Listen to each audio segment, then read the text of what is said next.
له پاکستان څخه جالب خبر. پاکستان کې ولې د یو خر قیمت تر $100 ورسېدلو؟ څنګه پاکستان کې د خرو شمیر زیات شو؟ ویډیو وڅارئ. پاکستاني رسنۍ وایي په دغه هیواد کې د مهال د یو خر بیه له $100 لوړه شوې او د مهال چین ته د پاکستان د خرو لیږدول زیات شوي. ویل کېږي په چین کې د خرو له پوستکي څخه د درملو په جوړولو کې کار اخیستل کېږي او چین یې له پاکستانه پیري. د رسنیو د راپورونو له مخې په دې سره چین کې د خرو غوښتنه زیاته شوې او په پاکستان کې د خرو بیه لوړه شوې ده.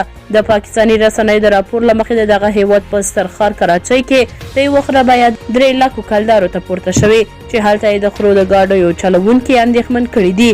دغه رسنۍ وایي په چین کې د درملو او د ښځو د ښکلا په کریمو کې د خرو له پوستکو ګټه اخیستل کېږي چې په دې سره له پاکستانه چین ته د خرو سوداګري ډیره شوې ده. د سرچینو د معلوماتو له مخې د کراچۍ په لیارۍ سیمه کې د خرو په ونیز بازار کې ځایي پیرودونکي ډیر کم لیدل کېږي چې لامل یې د خرو د بیې لوړوالی دی.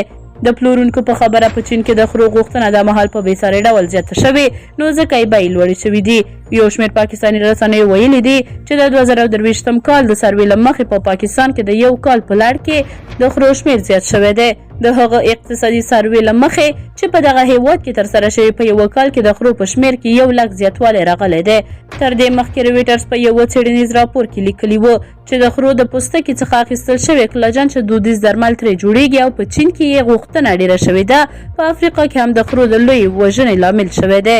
دغه څېړنیز راپور کې د چین د دولتي رسنیو په حواله لیکلي و چې د خرو د پوستکي د هر 500 ګرامو بیه $420 ته رسیدلې ده. کلاجن د یو پروتین نوم دی چې د بیلابیلو موجوداتو غومبورو کې پیدا کیږي. کلاجن د مخ او بدن د ښکلا او ځوان ساتلو اړینه سرچینه ده.